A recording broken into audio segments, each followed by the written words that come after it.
You are not living a difficult life because of the world, but because you never examine the mind that reacts to it. You wake each day carried by judgments you never questioned, by desires you never tested, and by reactions you never paused to understand. This is where suffering grows, not in events, but in untrained thinking. What is truly yours is not what happens around you, but how you choose to respond within it through reason and self-discipline. Everything else lies outside your control and continues unchanged, no matter how strongly you resist it. If you are ready to stop living on impulse and start governing your inner life with clarity and virtue, stay with this. If you want to join a space built on Stoic discipline, subscribe and walk this path with steady attention, not noise or comfort. Number 1. Control only what is truly yours, today, now. You wake each morning already defeated because you keep trying to control things that were never yours to command. The opinions of strangers, the actions of other people, the outcome of every effort, the future, the past, the moods of those around you, the unfairness of life. You reach for these things with exhausted hands and then wonder why your mind is restless before the day has even begun. Look carefully at your life and answer honestly. How much suffering have you created by demanding control over what does not belong to you? Not fate itself, not other people, not the world, you. You become angry because someone failed to respect you. You become anxious because tomorrow refuses to reveal itself. You become bitter because life did not obey your plans. You become weak because your peace depends on conditions outside your own character. This is the true source of your exhaustion. You are trying to govern a world that was never placed under your authority. Your mind has become a battlefield because you have forgotten the first discipline of a serious life. Separate what is yours from what is not. Your judgment is yours. Your choices are yours. Your actions are yours. Your willingness to endure hardship with dignity is yours. Your ability to speak truthfully is yours. Your discipline in moments of temptation is yours. Your character is yours. Everything else stands outside your command. The weather does not ask permission from your desires. People do not reshape themselves to satisfy your expectations. Fortune does not negotiate with your plans. Your body itself will one day weaken regardless of how desperately you resist it. This is not cruelty, this is reality. And the person who refuses reality will spend his life fighting shadows while neglecting the only territory he was born to govern. You say you want peace, yet your peace depends on things constantly changing around you. Then you do not want peace. You want control over the world. And no human being has ever achieved that victory. The disciplined mind understands something the undisciplined mind refuses to accept. Freedom begins where unnecessary control ends. Look at your anger closely. Someone insults you, and immediately your peace collapses. Why? Because you handed your inner state to another person and allowed their words to become your master. A man speaks carelessly, and suddenly your entire day belongs to him. You replay the insult in silence. You build arguments in your head. You lose sleep. You poison your own thoughts. All because you never learned to pause and ask one simple question. Is this within my control? Their words were not. Your response was. This is the dividing line between slavery and self-governance. The average person reacts. The disciplined person examines. Right now, your life is shaped less by events themselves and more by the judgments you attach to them. One man loses money and rebuilds calmly. Another loses money and destroys himself with despair. One person faces criticism and improves. Another faces criticism and burns with resentment for years. The event alone did not create the suffering. The judgment did. Your mind has been trained badly. That is the truth. You have practiced emotional surrender for years without noticing it. Every irritation controls you. Every inconvenience changes your mood. Every unexpected problem steals your attention. You call this normal because so many people live this way. But numbers do not transform weakness into wisdom. The crowd cannot guide you toward freedom, because the crowd itself is ruled by impulse. You must begin training your mind like a guard standing at the entrance of a city. Not every thought deserves entry. Not every emotion deserves obedience. Not every fear speaks truth. The moment something happens, stop and examine your judgment before you react. This is one of the hardest disciplines in life because your impulses move faster than reason. Anger arrives immediately. Fear arrives immediately. Self-pity arrives immediately. But wisdom requires examination. When something disturbs you, ask yourself what exactly has been harmed. Has your character been damaged? Has your ability to choose virtue been destroyed? Has your capacity for honesty disappeared? If the answer is no, then your suffering comes not from the event, but from your interpretation of it. This practice will feel unnatural at first, because you have spent years obeying emotion without questioning it. Most people never stop to examine their thoughts. They simply become whatever emotion arrives first. They live like leaves carried by the wind. A compliment lifts them. An insult crushes them. Success excites them. Failure empties them. Their inner state changes with every external movement because they have never established authority over themselves. But you must. Not tomorrow. Not when life becomes easier. Now. Because every day you delay this work, your mind grows weaker from neglect. You claim you want strength, yet you avoid the very discipline that creates it. Strength is not built by controlling circumstances. Strength is built by controlling your response to circumstances. The person who remains calm during difficulty is not calm because life became gentle. He is calm because he trained himself to focus only on what belongs to him. This is why complaining destroys the mind. Complaining trains you to obsess over what you cannot command. It teaches helplessness. It feeds resentment. It weakens responsibility. Every complaint repeats the same hidden belief. Life must obey my preferences for me to remain at peace, but life will never make that promise. You waste precious energy arguing with reality instead of preparing yourself to meet it properly. The disciplined person understands that difficulty is not an interruption of life. Difficulty is life itself. Delays will happen, people will disappoint you, your plans will fail, illness will come. Loss will come, aging will come, death will come.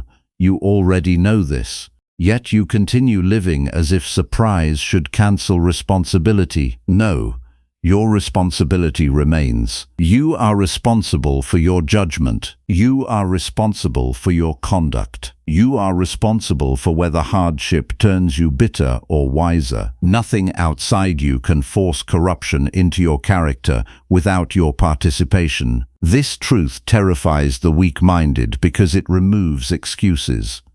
Once you understand what belongs to your control, you can no longer blame the world for the condition of your inner life. You cannot blame your childhood forever. You cannot blame difficult people forever. You cannot blame bad luck forever. At some point you must govern yourself. This is where adulthood truly begins. Not with age, not with money, not with status, with responsibility over your own mind. Start practicing this discipline in small moments because your life is built from small moments repeated daily. When traffic delays, you do not surrender to anger. Remind yourself the road was never yours to command. When someone speaks harshly to you, do not immediately defend your pride. Pause. Examine whether your character has actually been harmed. When uncertainty about the future appears, do not feed it endless attention. Return your focus to the present action available to you now. Train yourself to ask throughout the day what exactly is under your authority in this moment. Not next year, not next month, this moment. Can you choose honesty right now? Can you choose patience right now? Can you choose discipline right now? Can you choose courage right now? Then you already possess enough power to live properly today. The tragedy is not that people lack control over the world.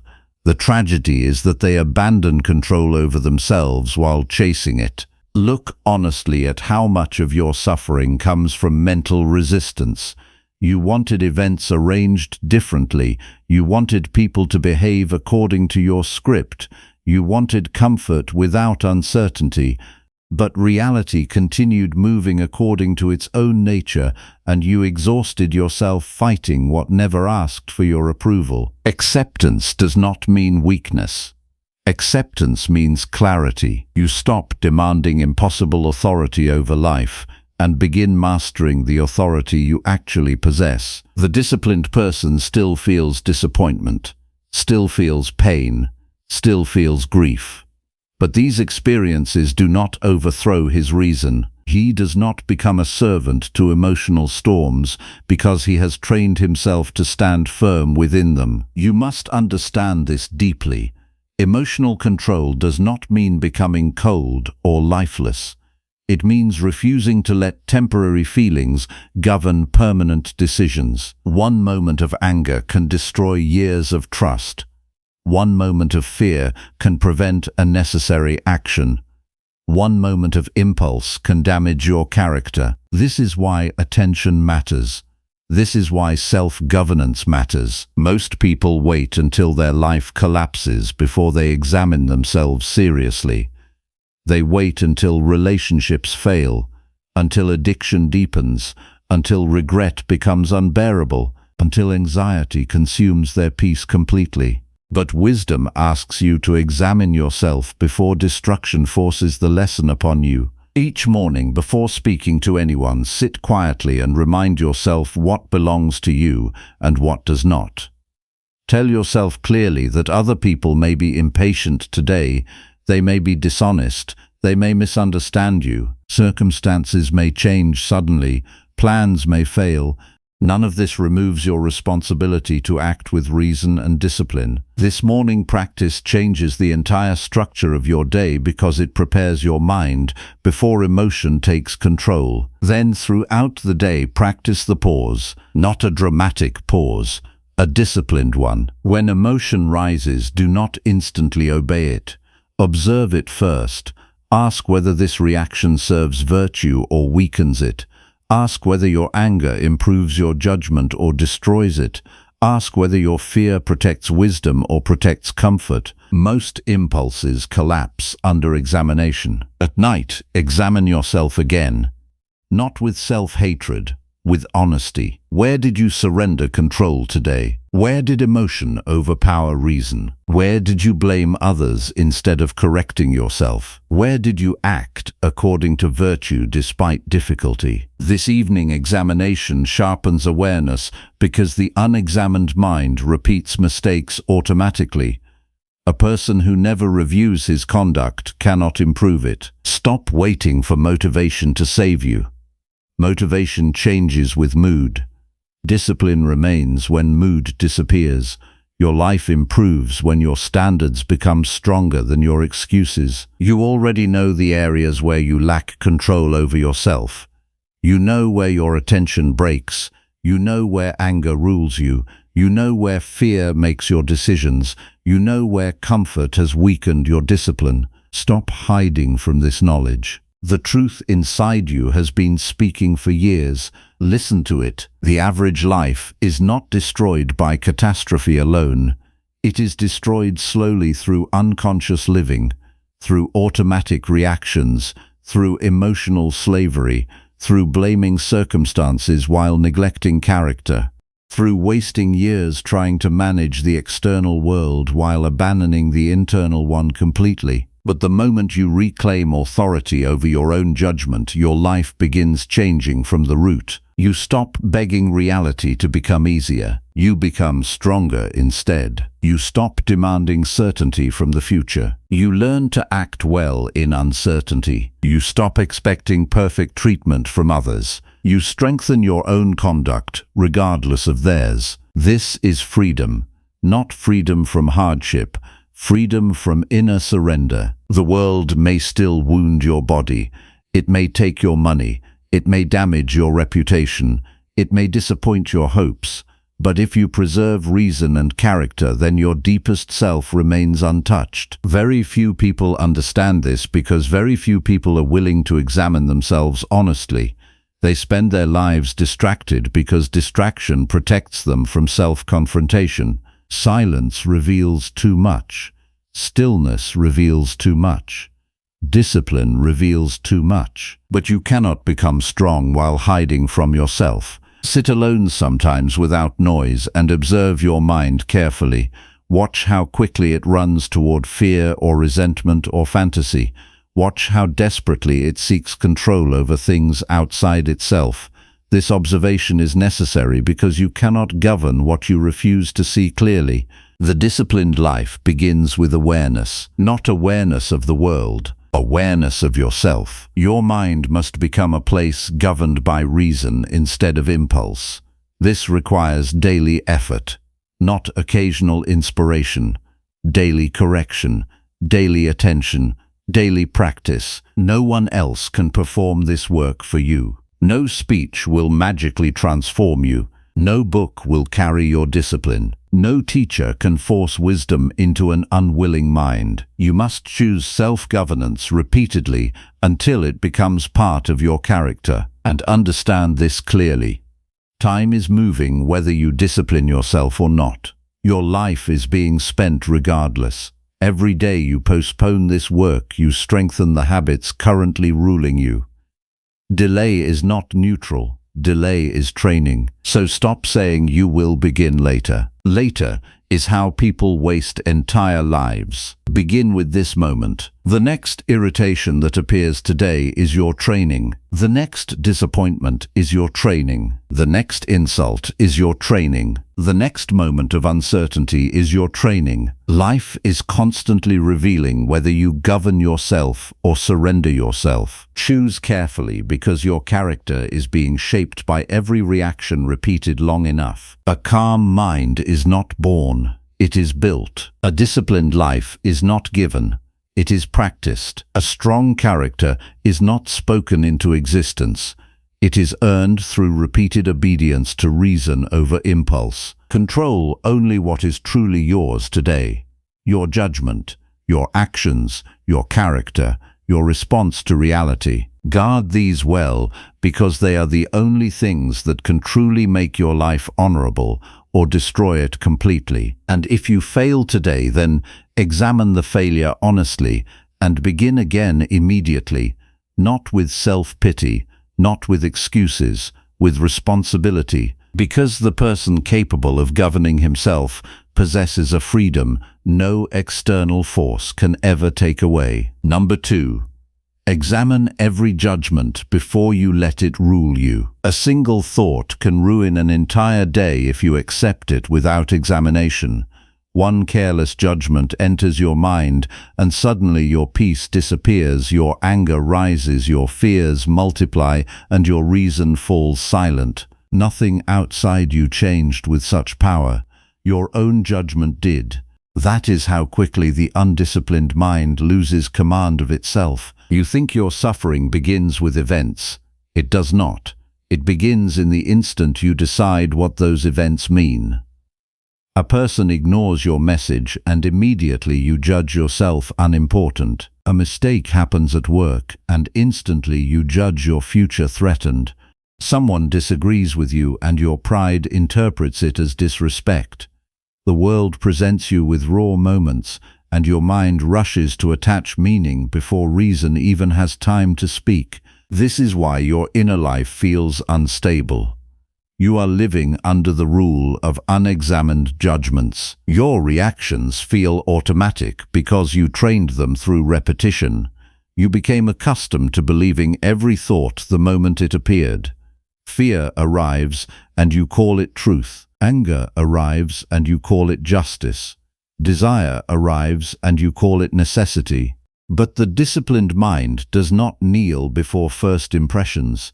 It questions them, it slows them down, it demands evidence before surrendering peace. Look carefully at your own thinking, and you will discover how often your mind exaggerates what happens around you.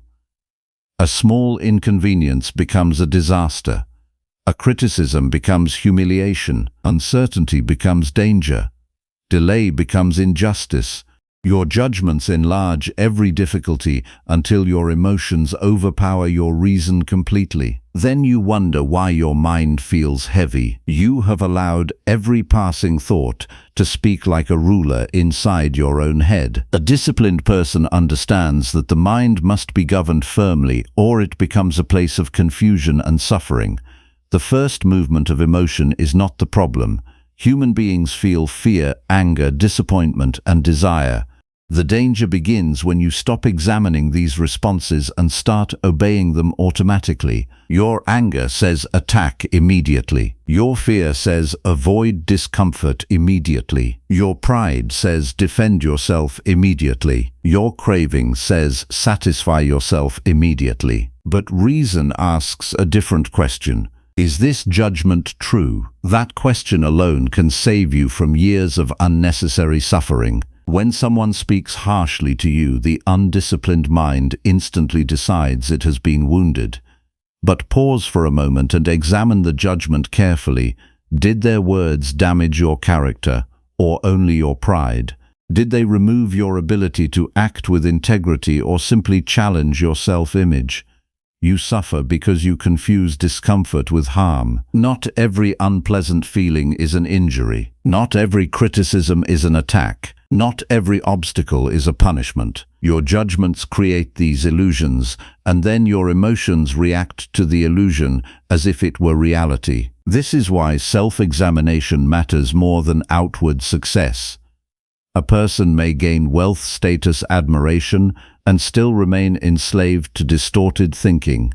Another person may possess very little yet maintain calm judgment in every situation because they learned how to govern their interpretations instead of becoming ruled by them. Your life follows the quality of your judgments.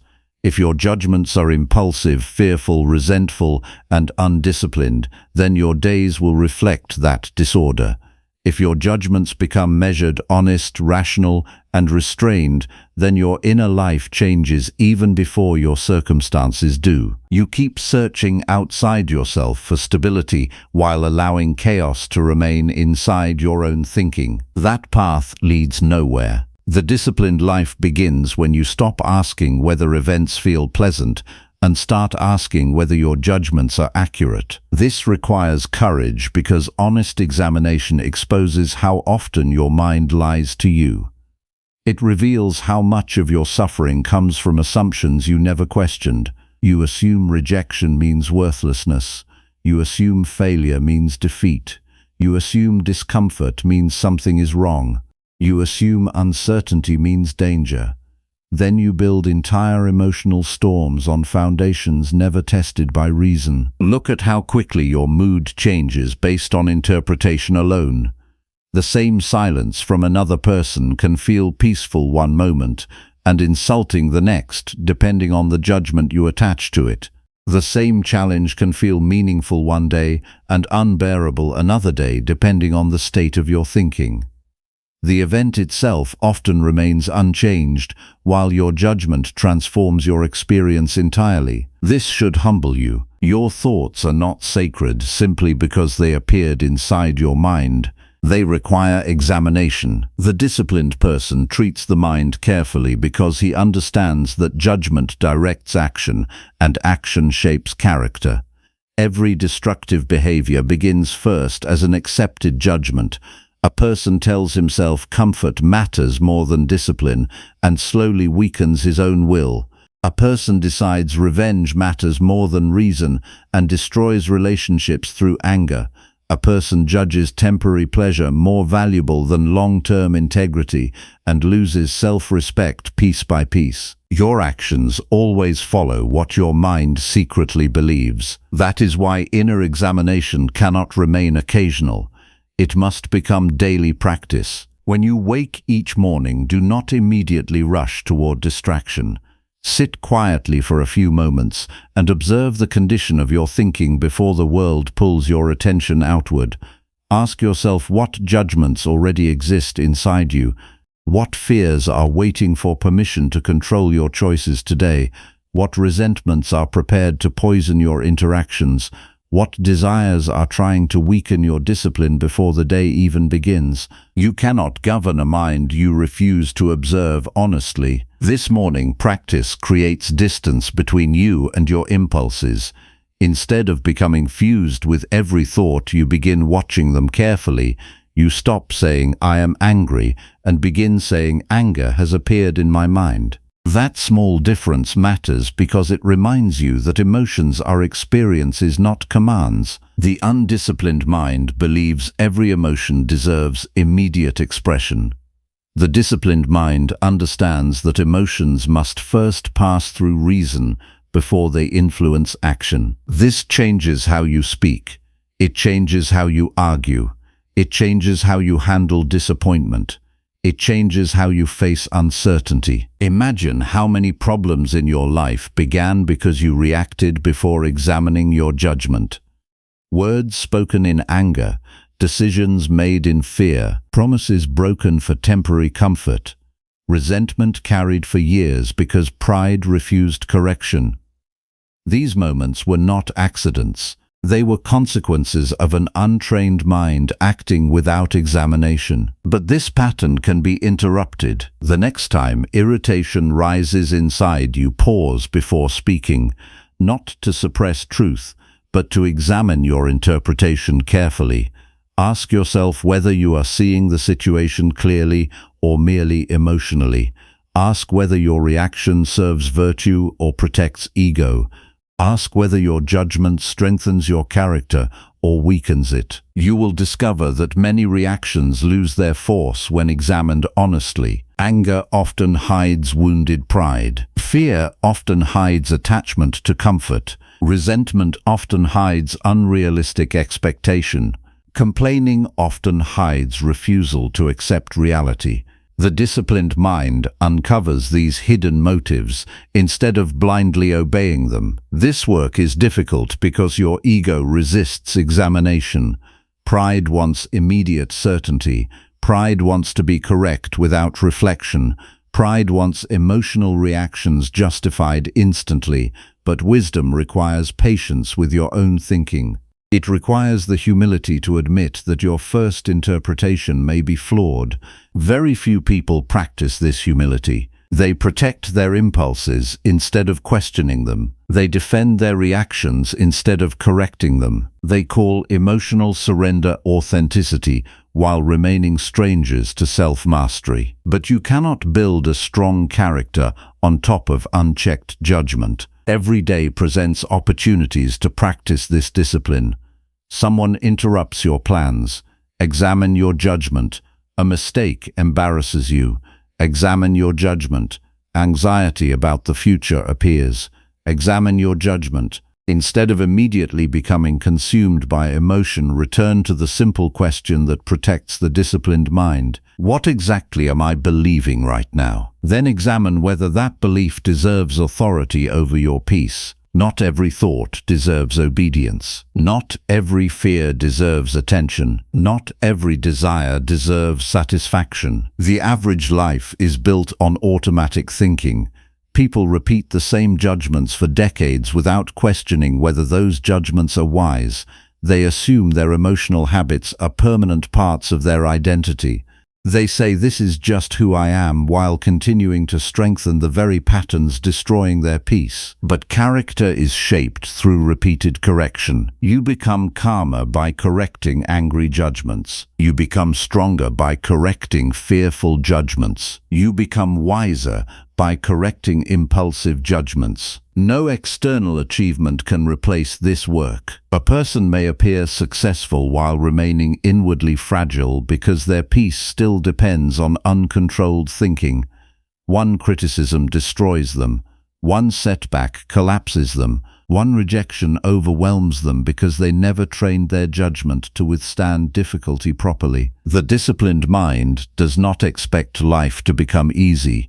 It prepares itself to interpret difficulty correctly. A delayed opportunity is not the end of your future. An insult is not destruction of your worth. Failure is not proof of permanent inadequacy. Pain is not permission for self-pity. These are judgments to examine, not truths to worship. Your inner life changes when you stop treating emotions as final authorities. Feelings rise and fall constantly. Reason must become the stable guide beneath them. Otherwise, your entire existence becomes controlled by temporary states of mind. You already know what happens when emotion governs action. Anger damages trust. Fear shrinks opportunity. Desire weakens discipline. Envy poisons gratitude.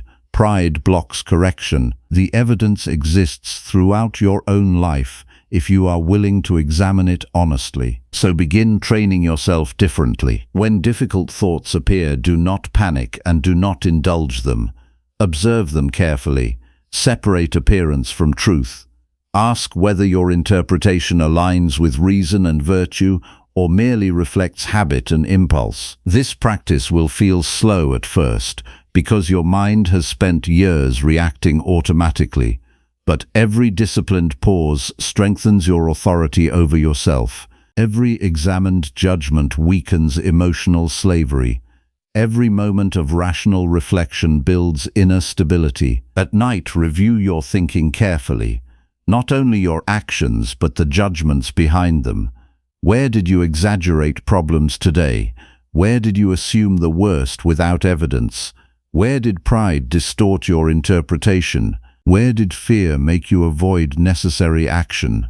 Where did you preserve reason despite emotional pressure? This evening examination sharpens awareness because the mind improves through correction, not denial. Do not expect perfection from yourself immediately.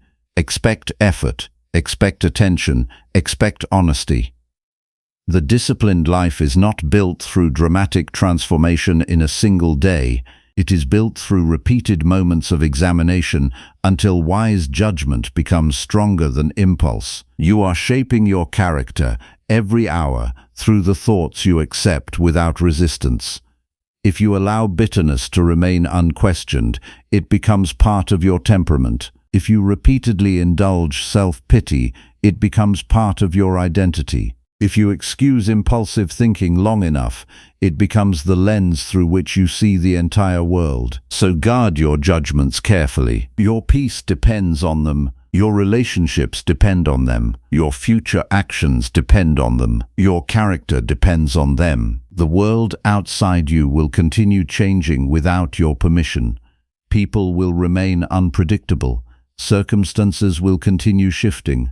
But your greatest responsibility remains the same every day. Govern your own thinking with honesty and discipline. The person who examines judgment before obeying it becomes difficult to disturb because he no longer grants immediate authority to impulse. He still feels emotion, yet he does not become owned by it. He still faces difficulty, yet he does not transform every hardship into personal ruin through exaggerated interpretation. This is what inner freedom actually looks like. Not escape from challenge, not endless comfort, not emotional numbness. Clear judgment guided by reason regardless of circumstance. You have spent enough years reacting without examination. Enough years surrendering peace to assumptions, fears, and impulses that never deserved such power. The disciplined path now stands directly before you. Pause before judgment. Examine before reaction. Question before belief. Return to reason before action. Do this daily, and your mind will slowly become a place of order instead of confusion. Your emotions will stop ruling you like a tyrant. Your attention will sharpen, your choices will improve, your character will strengthen because you finally stopped accepting every thought as truth. And once you learn to govern judgment properly, you will discover something the undisciplined mind never understands. Peace does not come from controlling the world. Peace comes from controlling the interpretation you place upon it. Number 3. Accept hardship as training for virtue and inner strength. Hardship is already in your life, and it is already shaping you whether you agree with it or not. Every delay, every loss, every insult, every failure, every moment of discomfort is either building your strength or exposing your weakness. There is no neutral experience. The only question is whether you meet it with reason or with resistance. Right now, your suffering is not coming from hardship itself, but from your refusal to see it clearly as training for character. You were not promised a life without difficulty. You were given a life where difficulty is unavoidable, yet your mind keeps reacting as if every obstacle is an error in the design of your life. You interpret resistance as injustice. You interpret discomfort as punishment. You interpret struggle as evidence that something has gone wrong. This is why your mind feels burdened.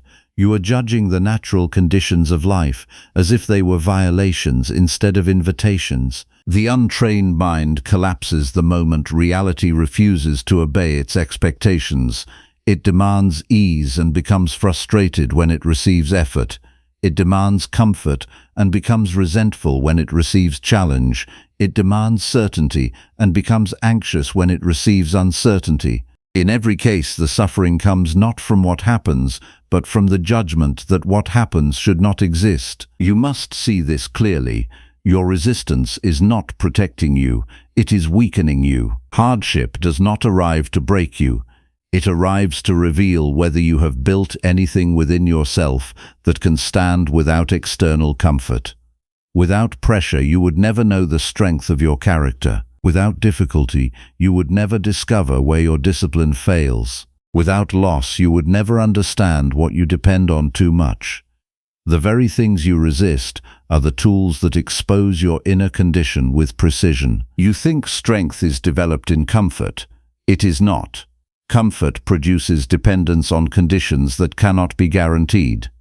Strength is formed when those conditions are removed and you are forced to rely on reason instead of ease. Look at your past honestly.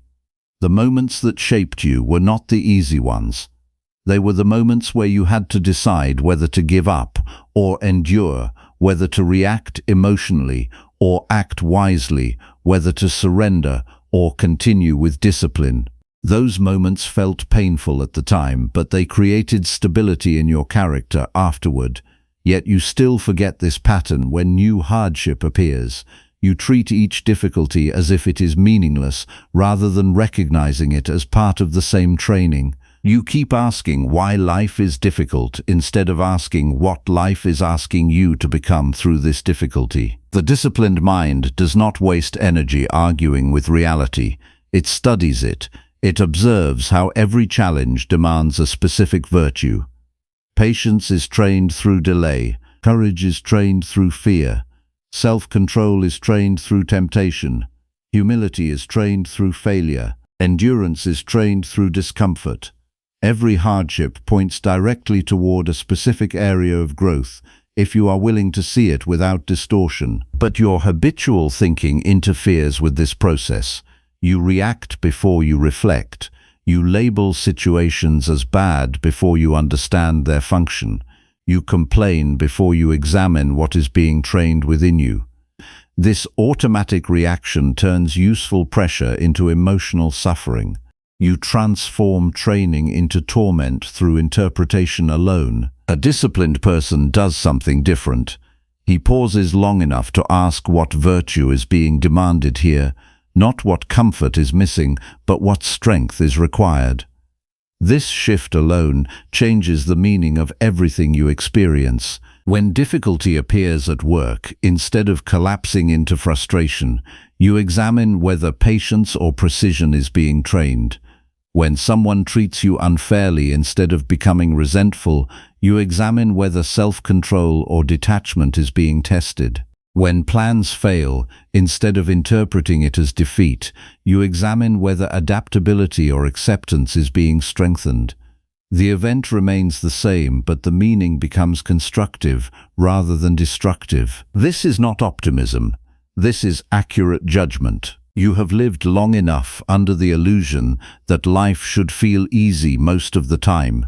That illusion has weakened your ability to endure anything beyond comfort. Each time discomfort arrives, you interpret it as a signal to escape, rather than a signal to grow. This avoidance creates a fragile mind that requires constant protection from reality. But no life can be lived without exposure to difficulty.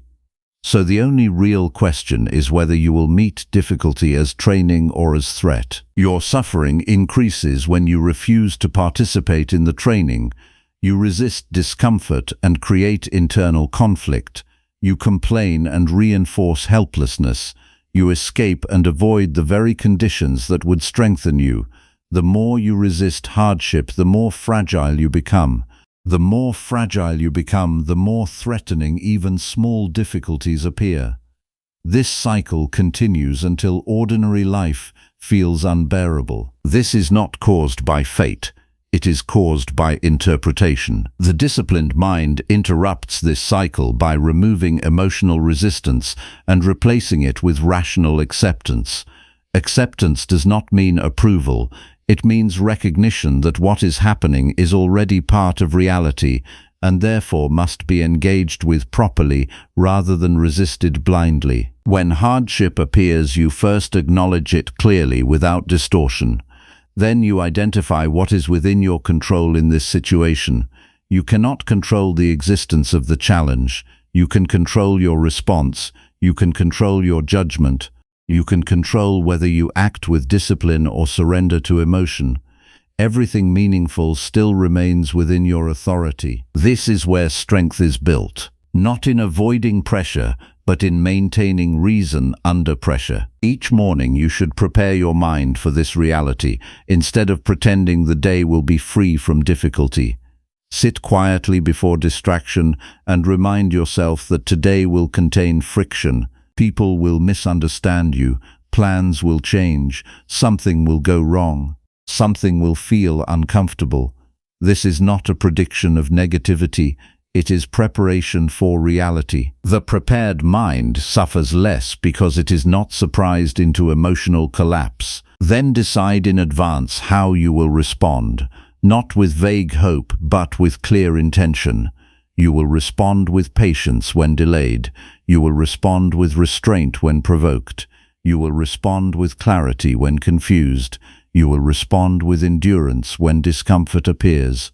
This is how discipline is formed before the moment of challenge arrives. Throughout the day, hardship will appear in smaller forms. These moments are your training ground. A rude comment tests your ability to remain steady. A mistake tests your ability to correct without self-hatred. A delay tests your ability to remain composed. A disagreement tests your ability to listen without losing reason. Each situation is an opportunity to practice inner strength instead of emotional reaction. Most people waste these moments because they interpret them incorrectly. They think the purpose of the situation is comfort or recognition or ease. When those expectations are not met, they become frustrated. But if you understand that the purpose of life is character development, then every situation becomes useful even when it is unpleasant. Hardship becomes meaningful when seen as instruction rather than interruption. The mind grows stronger not when life becomes easier, but when interpretation becomes wiser. A difficult situation handled with reason becomes a source of inner stability. The same situation handled with emotional reaction becomes a source of inner weakness. The external event does not determine the outcome. Your judgment does. This is why attention must be trained constantly. Without attention, your reactions will continue operating automatically. You will continue interpreting difficulty as threat instead of training. You will continue reacting instead of choosing. You will continue suffering unnecessarily because no space exists between event and interpretation. That space must be created deliberately. Pause before reacting. Observe the impulse. Notice the judgment forming. Ask whether it aligns with reason or habit. Ask whether it strengthens your character or weakens it. This simple interruption is the beginning of inner control. Without it, you remain controlled by reflexive thinking. At night, examine how you handled difficulty throughout the day, not to punish yourself, but to understand your patterns. Where did you resist unnecessarily? Where did you accept wisely? Where did you complain instead of reflecting? Where did you endure with discipline? This reflection transforms experience into learning. Without reflection, hardship repeats itself without producing growth. You are already experiencing hardship. That cannot be avoided.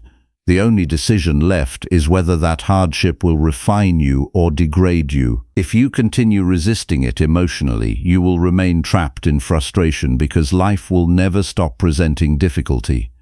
But if you begin accepting hardship as training for virtue, you shift from victimhood into responsibility. You stop asking why this is happening and begin asking what you must become through it. This is the turning point of inner life, not the removal of difficulty, but the transformation of interpretation. When you understand this deeply, you stop fearing hardship. You begin using it, not because you enjoy pain, but because you understand its function. It reveals where you lack strength and gives you the opportunity to build it. It shows where your judgment is weak and gives you the opportunity to correct it. It exposes dependence on comfort and gives you the opportunity to restore independence of mind. A life without hardship would leave you unchanged. A life with hardship, correctly understood, refines you constantly. So stop resisting what is already present. Stop interpreting difficulty as failure. Stop expecting a life free from pressure. Instead, meet each challenge as a deliberate opportunity to practice reason under strain. This is how character is formed, not in theory but in response, not in comfort but in difficulty, not in avoidance but in engagement. And when you finally stop fighting hardship and begin using it, your entire experience of life changes. What once felt like punishment becomes instruction. What once felt like chaos becomes training. What once felt like suffering becomes the very material through which your strength is built. The world does not change, your interpretation does, and that is where your true power begins. Desh as is not the absence of words, it's the presence of wisdom in knowing when not to speak. Number 4.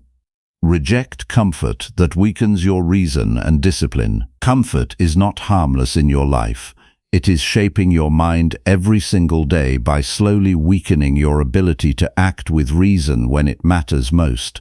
You do not notice it because comfort does not appear as destruction. It appears as relief.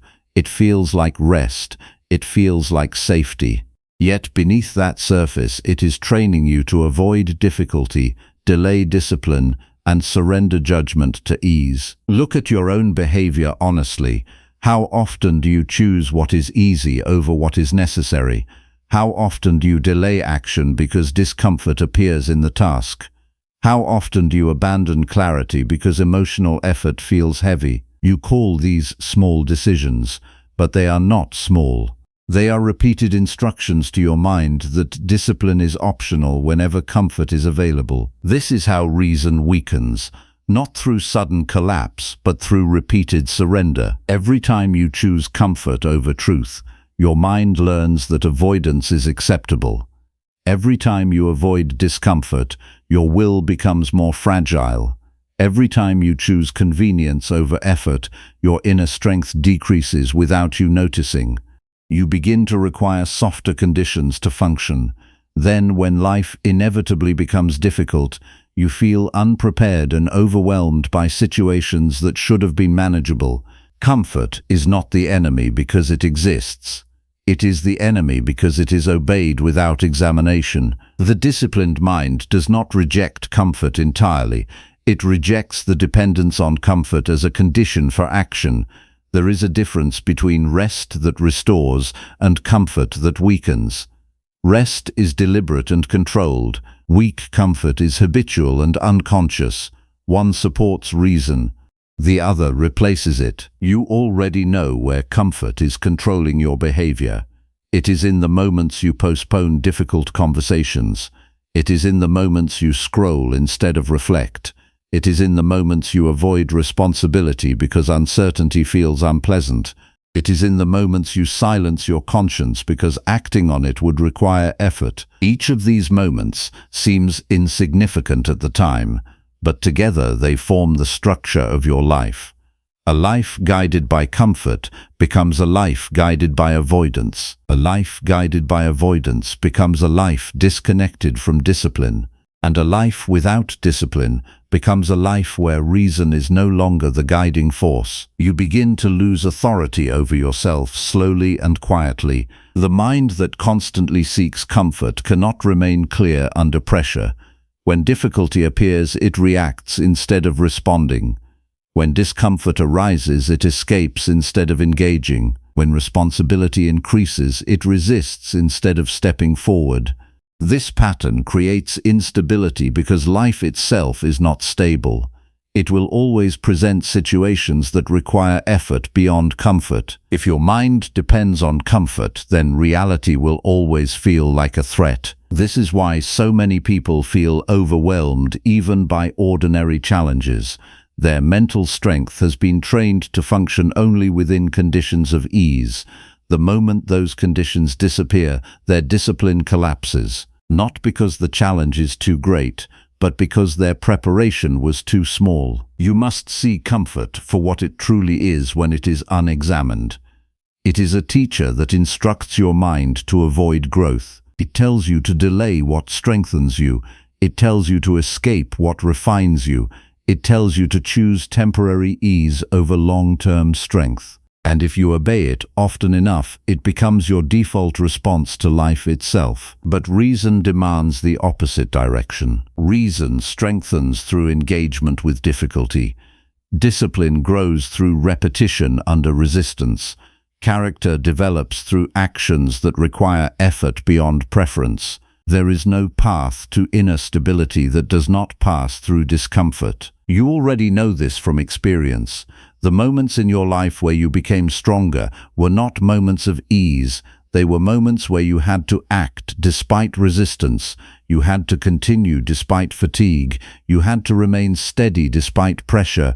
You had to choose responsibility over escape.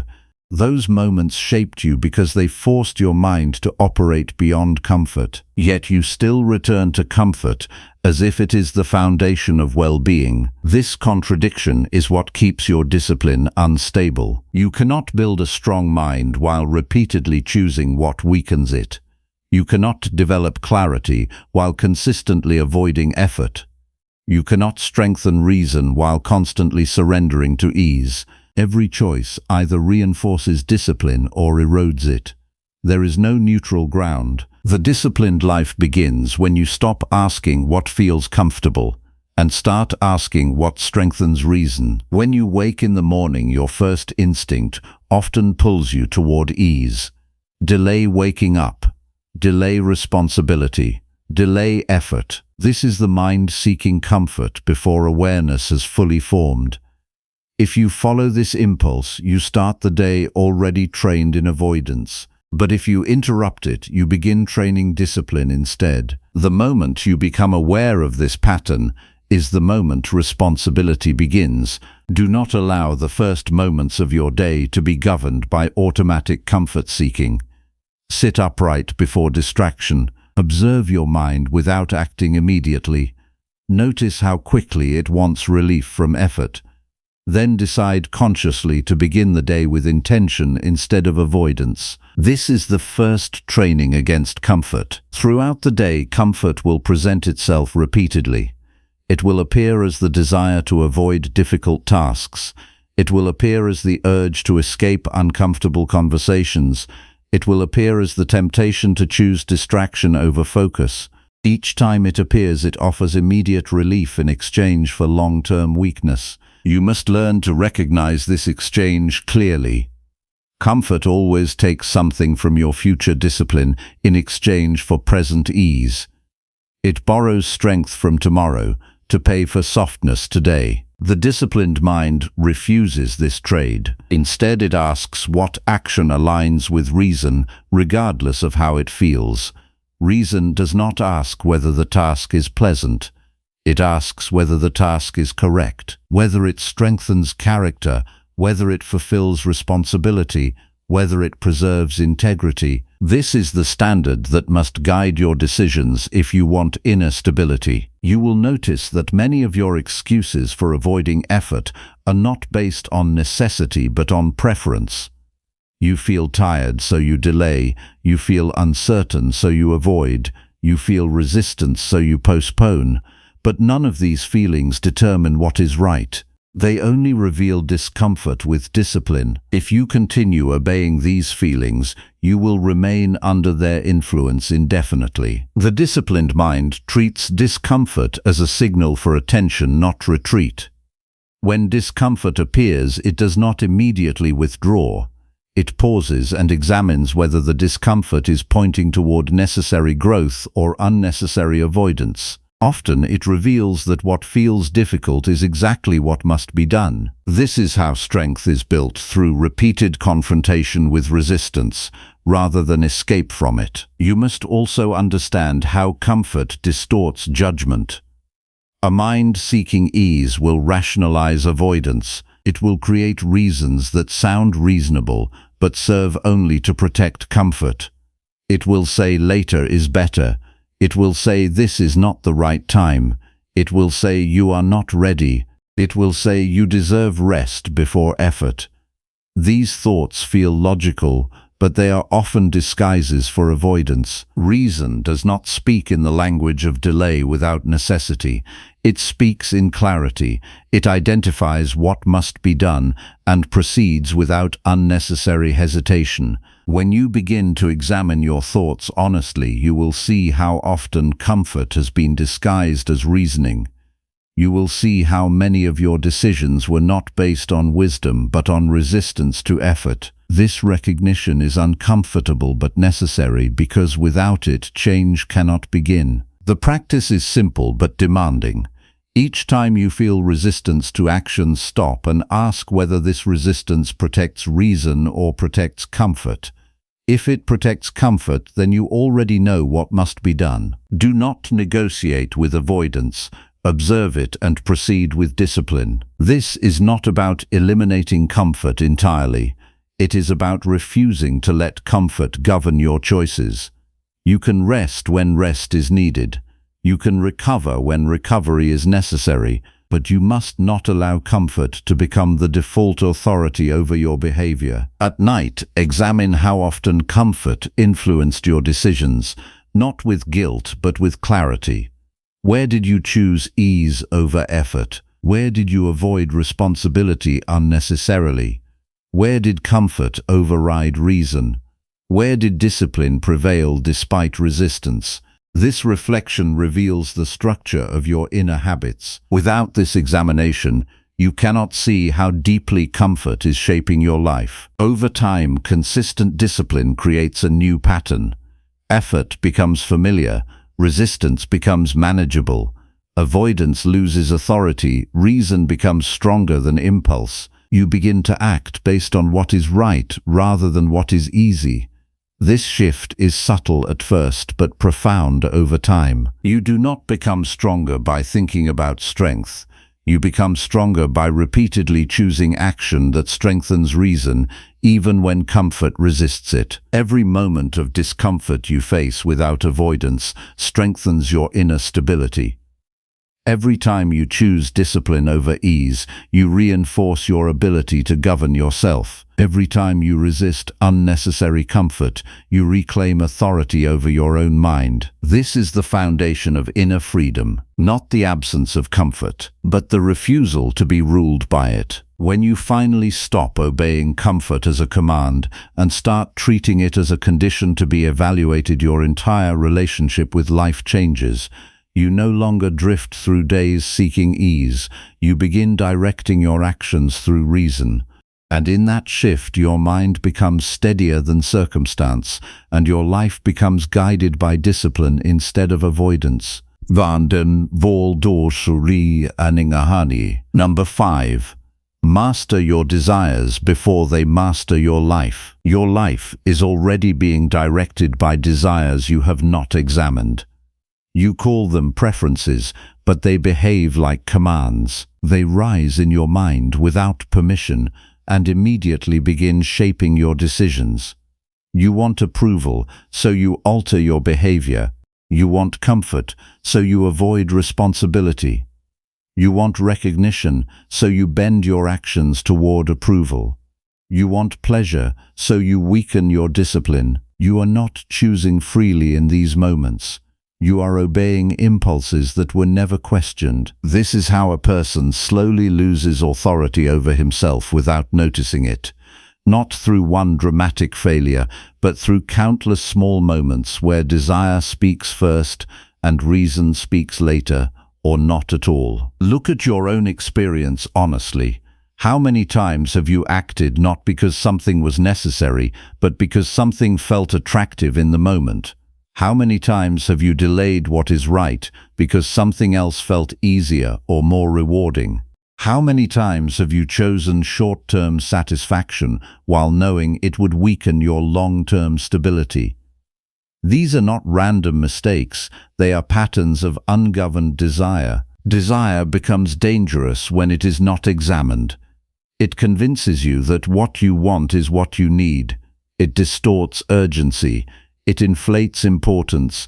It creates emotional pressure that feels like truth but is only impulse seeking expression.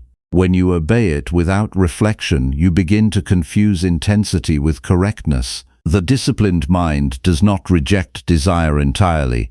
It refuses to be ruled by it. There is a difference between experiencing desire and being controlled by it. One is natural.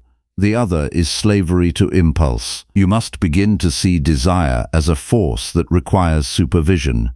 If left unchecked, it expands beyond reason and begins directing your behavior toward things that weaken your character. You already know this from experience. Every regret you carry contains within it a moment where desire spoke louder than discipline. A desire for approval made you silent when you should have spoken truth. A desire for comfort made you avoid necessary effort.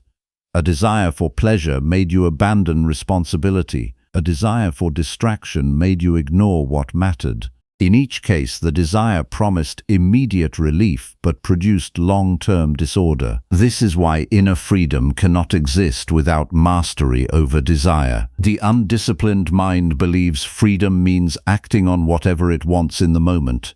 But this is not freedom. It is instability. It is a mind pulled in multiple directions by competing impulses. One desire demands attention, another demands avoidance, another demands satisfaction. The result is confusion and inconsistency. True freedom is not the absence of restraint. It is the presence of reason guiding every impulse. You must learn to place a pause between desire and action. Without that pause, you remain a servant of impulse. With that pause, you become capable of choosing. In that small space lies your entire capacity for self-governance. When a desire appears, do not immediately act on it. Observe it. Name it internally without judgment. Ask what it is demanding and whether it aligns with reason or merely comfort. Most desires lose their authority when exposed to simple examination. They survive only when they are obeyed without question. This is why reflection is essential. Without reflection, desire operates invisibly. You assume you are choosing freely when in reality you are reacting automatically. You feel compelled rather than deliberate. You feel pulled rather than guided. Your life becomes a sequence of responses instead of decisions. Each morning before the noise of the day begins, you should examine the condition of your desires. Notice what your mind is already seeking before you engage with the world. Is it seeking ease? Is it seeking approval? Is it seeking distraction? Is it seeking pleasure without discipline? By observing this clearly, you weaken its unconscious authority. Then set intention not based on what you want, but on what is right. This distinction is essential. Desire asks what feels good. Reason asks what is correct. Desire asks what brings immediate satisfaction. Reason asks what strengthens character. Desire asks how to avoid discomfort. Reason asks how to act with integrity. If you allow desire to define your direction, your life becomes unstable because desire itself is unstable. It changes constantly, it intensifies, it fades, it shifts from one object to another. A life built on shifting impulses cannot produce inner stability. You have already experienced this instability. A desire appears and dominates your attention. Later it disappears and you wonder why it ever felt so important. You chase one goal only to lose interest. You seek one pleasure only to move on to another. You form attachments only to abandon them when new impulses arise.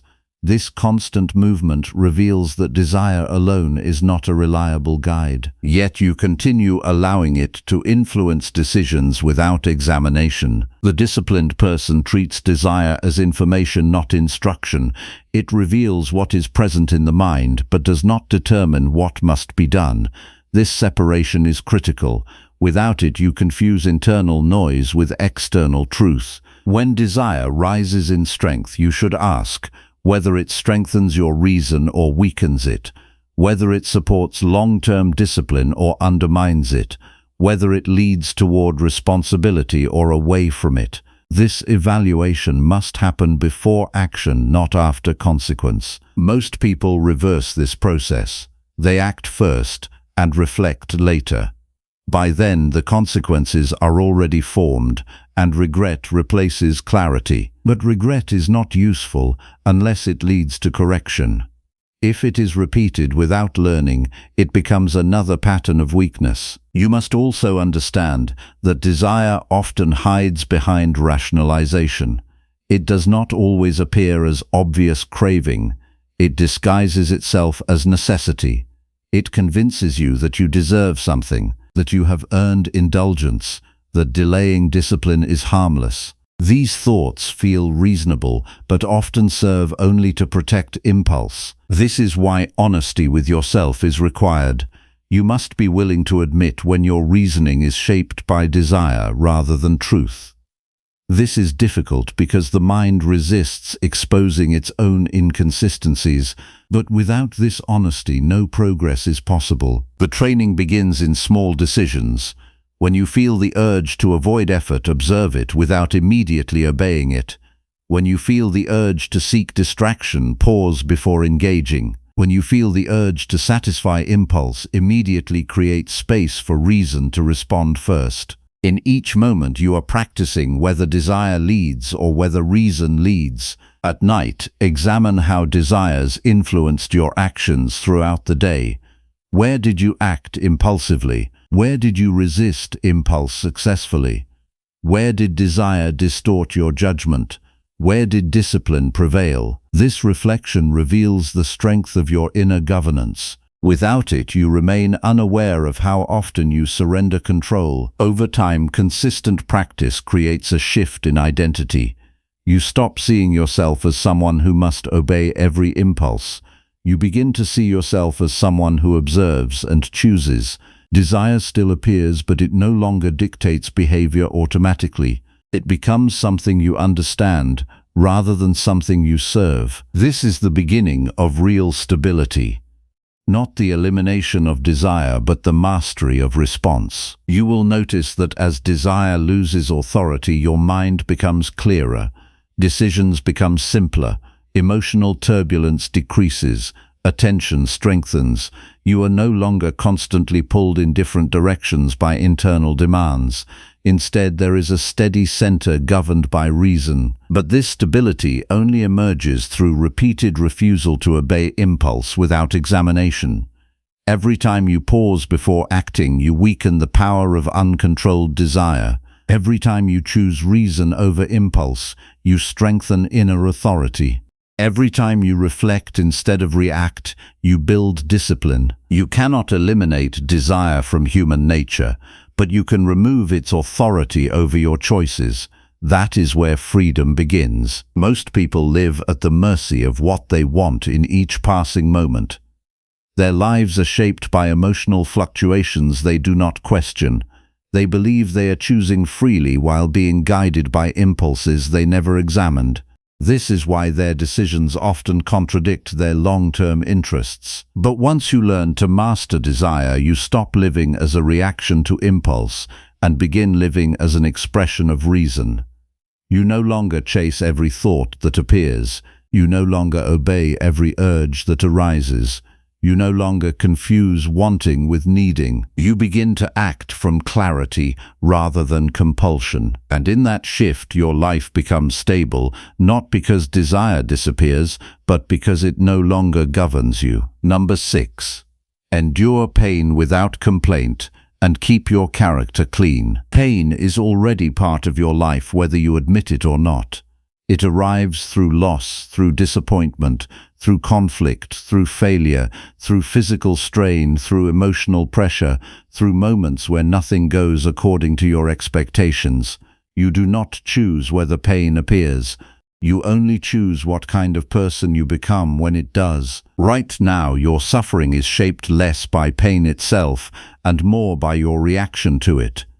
You resist it mentally before you even understand it.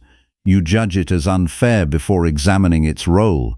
You add complaint on top of discomfort and then wonder why your mind feels heavier than the situation requires. The pain is one thing, your reaction is another. Most of your inner struggle comes from the second. Complaint is not harmless expression.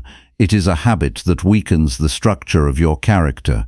Each time you complain, you train your mind to believe that discomfort is something that should not exist. Each complaint reinforces the idea that life must be easier than it is in order for you to remain steady. This expectation is false, and every time reality breaks it, your mind suffers again. You must understand this clearly. Pain does not corrupt your character. Your response to pain does. There is a difference between experiencing difficulty and losing inner discipline. The body may feel strain, the mind may feel pressure, life may feel heavy, but none of these conditions force you to abandon reason unless you allow them to. What destroys inner integrity is not what happens externally, but what you allow internally. When you complain about hardship, you give it authority over your attention. You extend its influence beyond the moment itself and allow it to shape your interpretation of life. You begin to see yourself as burdened rather than responsible. You begin to see circumstances as enemies rather than realities to be handled. You begin to define your experience through resistance instead of understanding. This is how pain becomes suffering. The disciplined mind separates sensation from judgment. Pain may appear, but judgment determines meaning. A moment of discomfort in the body does not require emotional collapse. A moment of loss does not require mental despair. A moment of failure does not require self-destruction. These are interpretations, not necessities. If you examine your reactions honestly, you will see how often complaint begins before reflection. Something unpleasant happens and immediately your mind moves toward resistance. Why is this happening to me? This should not be like this. I cannot deal with this. These thoughts arise quickly and feel justified, but they are not grounded in reason. They are reactions formed by expectation, not by truth. Expectation is often the root of complaint. You expect ease, you expect fairness, you expect stability, you expect people to behave according to your preferences. When reality diverges from these expectations, your mind interprets it as wrongdoing. But reality is not obligated to match your expectations. It simply unfolds according to its own structure. The person who understands this does not waste energy arguing with what already exists. He directs his attention toward what remains within his control. You do not control whether pain arrives. You control whether it corrupts your judgment. You do not control whether difficulty appears. You control whether it weakens your discipline. You do not control external events. You control the character you maintain in response to them. This distinction is essential because without it, you will continue reacting as if external conditions determine your inner state. They do not. Your interpretation determines your inner state. When pain appears, the first movement of the mind should not be complaint but observation. What exactly is happening? What is within my authority right now? What response aligns with reason rather than impulse? These questions create space between experience and reaction. Without that space, you remain controlled by immediate emotion. Complaint collapses that space. It removes reflection and replaces it with emotional noise. It makes the situation feel larger than it is, and your ability to respond feel smaller than it actually is. This is why disciplined endurance is not passive suffering. It is active governance of the mind under pressure. To endure pain without complaint is to maintain clarity while discomfort is present. It is to refuse to distort reality through emotional exaggeration. It is to remain anchored in reason even when conditions are unpleasant. This requires training because the natural tendency of the mind is to seek relief through expression of frustration. But expression without reflection does not resolve pain. It spreads it inward. You must begin observing how quickly complaint arises in your daily life. Small delays, minor inconveniences, unexpected changes, physical fatigue, emotional discomfort. Each moment becomes an opportunity to notice whether your mind reacts with discipline or with resistance. When complaint arises, do not suppress it blindly. Examine it. Ask whether it reflects truth or simply resistance to discomfort. Often you will find that complaint contains no useful information. It is only a signal that reality does not match preference. But preference is not authority. The disciplined mind learns to distinguish between what is preferred and what is necessary. Preference seeks comfort. Necessity seeks action aligned with reason. When you confuse the two, you become emotionally unstable because life will always violate preference but never violate necessity. At the beginning of each day, you should prepare yourself for the presence of discomfort, not as pessimism, but as realism. You will encounter friction, you will encounter inconvenience, you will encounter moments that test patience and endurance. This is not something to avoid mentally, but something to prepare for rationally. When you accept this in advance, you reduce the shock that leads to complaint. You are no longer surprised by difficulty. You are prepared to meet it with composure. Then set intention clearly. Today I will not allow complaint to govern my response. Today I will observe discomfort without exaggeration. Today I will maintain reason even when situations feel difficult. This intention is not about controlling events, but controlling interpretation. Throughout the day, when discomfort appears, pause briefly before reacting. In that pause, observe whether complaint is forming. If it is forming, recognize it as an impulse, not a command. You are not required to obey it.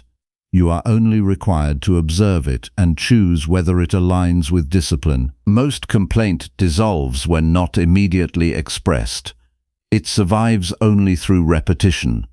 When you interrupt it consistently, its influence weakens. At night, examine your behavior with honesty. Where did complaint arise? Where did you maintain composure?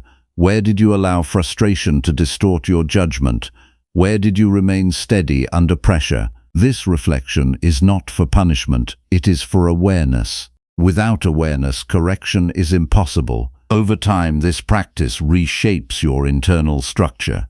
You begin to experience difficulty without immediate emotional resistance. Pain still appears, but it no longer dominates interpretation. You observe it more clearly. You respond with greater stability. You recover more quickly because you are not adding unnecessary mental weight through complaint. Character remains clean when it is not contaminated by habitual resistance. Complaint is a form of internal corruption because it teaches the mind to reject reality rather than engage it. Endurance without complaint restores integrity because it keeps reason intact even under strain. You will notice that people who complain frequently appear trapped within their own experiences. Their attention remains fixed on discomfort. Their language reinforces negativity. Their perspective narrows around difficulty. They are not free because their mind is occupied by resistance. The disciplined person does not allow pain to occupy that space. He acknowledges it, understands it, and continues acting according to reason. This does not mean suppression of awareness. It means refinement of response. You do not deny pain. You do not exaggerate it. You do not allow it to redefine your character. You hold it within perspective while maintaining control over your judgment. This is how inner strength is preserved, not by avoiding pain, not by eliminating discomfort, but by refusing to allow complaint to distort your mind. Every moment of endurance without complaint strengthens your capacity to remain steady in future challenges. Every time you choose reason over resistance, you reinforce the stability of your character. Every time you observe pain without exaggeration, you reduce its ability to control your attention. This is the quiet training of inner discipline. No external recognition, no immediate reward, only gradual strengthening of the mind. If you continue to practice this consistently, your relationship with difficulty will change entirely. Pain will no longer feel like a threat to your identity. It will feel like a condition to be met with reason. Complaint will lose its automatic authority. Endurance will become natural rather than forced. You will still feel discomfort because human life includes it, but you will no longer lose yourself within it. And that is the true preservation of character. Not the absence of pain, but the absence of corruption within it. Number 7. Choose duty over pleasure and live with clear purpose. Your life is already being shaped by a constant conflict you rarely examine. On one side stands pleasure, immediate, persuasive, always available, always demanding attention. On the other side stands duty, quieter, heavier, requiring patience, demanding effort, offering no immediate reward. Every day you are choosing between these two forces, often without realizing that each small choice is building the structure of your character. You tell yourself you are free, yet observe carefully how often your decisions are guided by what feels easier rather than what is right. You delay responsibilities because pleasure feels more inviting. You avoid effort because comfort feels more agreeable. You shift attention away from obligation because distraction feels lighter. Over time, this pattern creates a life directed not by reason but by impulse. This is how purpose dissolves without notice. Not through one dramatic failure, but through repeated preference for ease over responsibility. Each time pleasure is chosen without examination, duty becomes weaker in your mind. Not because duty loses value, but because you stop practicing it. You are not suffering because duty is unclear.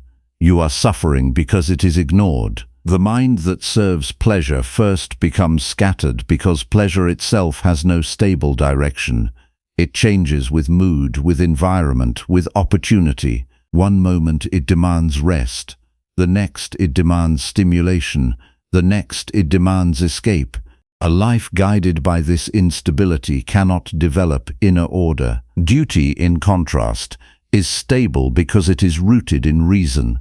It does not shift with emotion. It does not depend on convenience. It asks what must be done regardless of how it feels. This is why it strengthens character, while pleasure weakens it when it is obeyed without restraint. Look at your own patterns honestly. How often have you known what was required, yet chosen delay because something more pleasant was available? How often have you avoided responsibility because distraction offered relief? How often have you postponed necessary effort until pressure forced action? These are not random behaviors. They are signs of a mind trained to prioritize comfort over obligation. This training happens silently. No decision feels large in isolation. Each small choice appears harmless, but together they form your identity. A person does not become undisciplined in a single moment. He becomes undisciplined through thousands of moments where pleasure was chosen without reflection and duty was postponed without resistance. This is why clarity must replace impulse. You must begin by understanding that duty is not punishment. It is alignment with reason. It is the recognition of what is required for a stable life. It may feel heavy at times because it demands effort beyond preference, but that weight is not a flaw. It is the resistance that builds strength. Pleasure offers no resistance. It feels easy precisely because it requires nothing from your character. But ease without structure leads to instability. A life built only on ease cannot withstand difficulty because it has never trained itself to endure anything beyond comfort. This is why many people feel directionless even while constantly pursuing pleasure. They are always occupied, yet never centered, always stimulated, yet never grounded, always entertained, yet never fulfilled. Their attention moves constantly, but their purpose remains undeveloped. Purpose does not emerge from consumption of pleasure. It emerges from consistent alignment with duty. You must confront the reality that your attention has likely been trained away from responsibility through repeated engagement with immediate satisfaction. Every time you choose distraction over effort, you reinforce avoidance. Every time you choose entertainment over discipline, you weaken focus. Every time you choose comfort over obligation, you diminish clarity. This is not about eliminating pleasure entirely. It is about refusing to let it govern your decisions. Pleasure becomes harmful only when it replaces reason as the guiding principle of action. The disciplined mind does not reject enjoyment. It places enjoyment in its proper position. It is secondary to duty, not primary. It is received after responsibility, not before it. It is experienced without dependence, not as a requirement for functioning. To live with purpose is to reverse the order your impulses naturally prefer. Instead of asking what feels good first, you ask what is necessary first. Instead of asking what brings comfort first, you ask what aligns with reason first. Instead of asking what satisfies desire first, you ask what fulfills responsibility first. This shift changes everything. When you wake in the morning, your mind often seeks immediate comfort. It wants delay, it wants ease, it wants avoidance. If you follow this impulse, your day begins in submission to pleasure, but if you interrupt it, you begin the day in alignment with duty. Before distraction enters your awareness, establish clarity about what must be done, not what you prefer to do, but what is required. This simple act creates structure before impulse can interfere. Without structure, your attention is easily captured by whatever feels most appealing in the moment. Throughout the day, you will encounter repeated choices between duty and pleasure. Each moment becomes a test of whether you are governed by reason or by impulse, completing a difficult task or avoiding it for something easier, speaking honestly or remaining silent to avoid discomfort, continuing effort or seeking distraction. These moments reveal your actual priorities more than any intention ever spoken. If you consistently choose pleasure without examination, your life becomes reactive. If you consistently choose duty with awareness, your life becomes deliberate. You must also examine the judgments that arise when duty feels uncomfortable. Often the mind will attempt to justify avoidance by creating emotional narratives. It will say you are too tired, too busy, too unprepared. These thoughts often disguise reluctance rather than truth. They feel reasonable but serve only to protect comfort. Reason must be stronger than these narratives, not by force, but by clarity. Ask whether avoidance improves your life or simply delays necessary effort. Ask whether discomfort is a valid reason to abandon responsibility or simply a signal of resistance. Most resistance fades when examined honestly. The disciplined person does not wait for motivation to fulfill duty. He acts because reason identifies necessity, not because emotion provides enthusiasm. Motivation fluctuates. duty remains constant. At night, examine how you navigated the tension between pleasure and responsibility.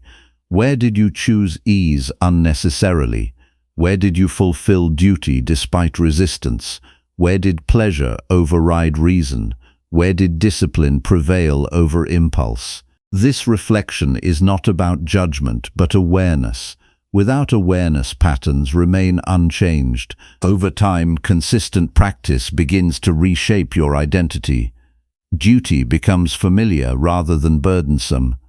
Resistance becomes expected rather than overwhelming. Pleasure loses its authority over decision-making. Reason becomes the central guide rather than secondary consideration. You begin to feel a deeper form of stability that does not depend on external stimulation. Your sense of direction no longer shifts with emotional state. You know what must be done, and you do it regardless of preference. This is the foundation of purpose. Purpose is not discovered in a single moment. It is built through repeated alignment with duty. Each action that follows reason strengthens clarity. Each decision that favors responsibility over comfort strengthens character. Each moment of discipline reinforces inner order. Without this discipline, life becomes fragmented. You move from one desire to another without cohesion. You respond to impulses instead of guiding them. You feel busy but not directed, active but not grounded, engaged but not purposeful. But when duty becomes your guide, your actions begin to form a coherent structure. You no longer need external pressure to act correctly. You no longer require emotional readiness to fulfill responsibility. You act because it is right, not because it is easy. This is where inner freedom begins. Not freedom from obligation, but freedom from impulse. Not freedom from effort, but freedom from disorder. When you choose duty over pleasure consistently, you stop being controlled by fleeting desire and begin being guided by reason. And in that transformation, your life becomes steady, directed, and aligned with a purpose that does not depend on momentary feeling, but on disciplined choice. Number 8. Practice daily reflection to correct your mind and actions. Your mind is already keeping a record of your life whether you examine it or not. Every reaction you had today, every judgment you made without reflection, every moment you acted on impulse instead of reason, every time you surrendered discipline to emotion, nothing is lost. It all accumulates inside you as patterns that quietly shape who you are becoming. Most people live without ever reviewing this inner record. They move from moment to moment, reacting, judging, deciding, regretting, and repeating the same patterns again without interruption. They assume experience alone will teach them wisdom. But unexamined experience only strengthens habit, not understanding. A life without reflection becomes a life governed by repetition instead of correction. This is why your thinking feels unstable at times, not because you lack intelligence, but because you rarely pause long enough to examine how your intelligence is being used. You respond to situations in the moment, but you do not return later to inspect whether those responses were guided by reason or by impulse.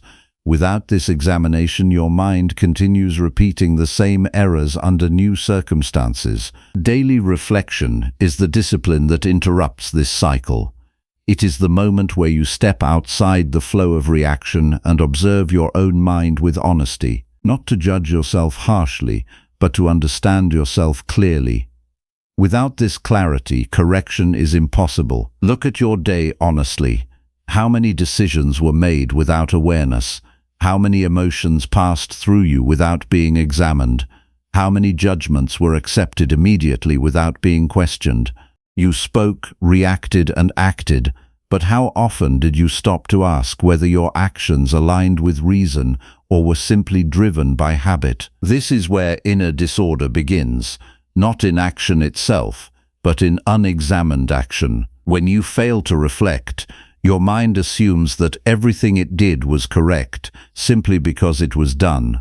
Repetition then replaces wisdom. The same emotional reactions continue because nothing interrupts them. Anger repeats because it was never examined. Fear repeats because it was never questioned. Desire repeats because it was never disciplined. Complaint repeats because it was never confronted. Reflection is what breaks this automatic cycle. You must understand that the purpose of reflection is not to create guilt, but to create awareness.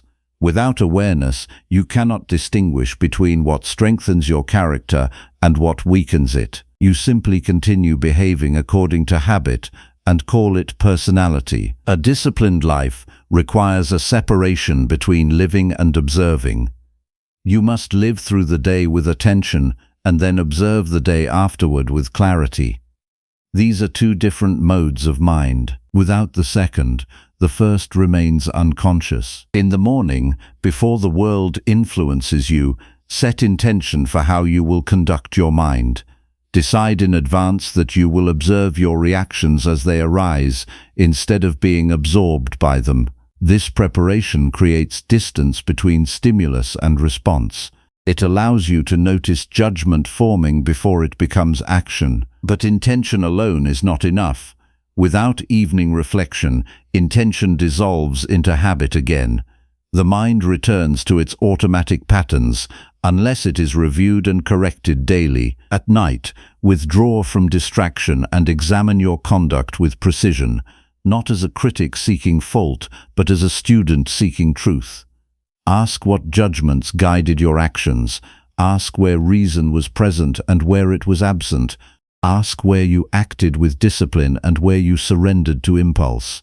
Ask where you remained steady and where you lost control. This examination is not optional if you want to govern your inner life. Without it, you remain unaware of the forces shaping your behavior. You will notice during reflection that many of your reactions were not chosen consciously. They happened quickly. Someone spoke and you responded without thinking.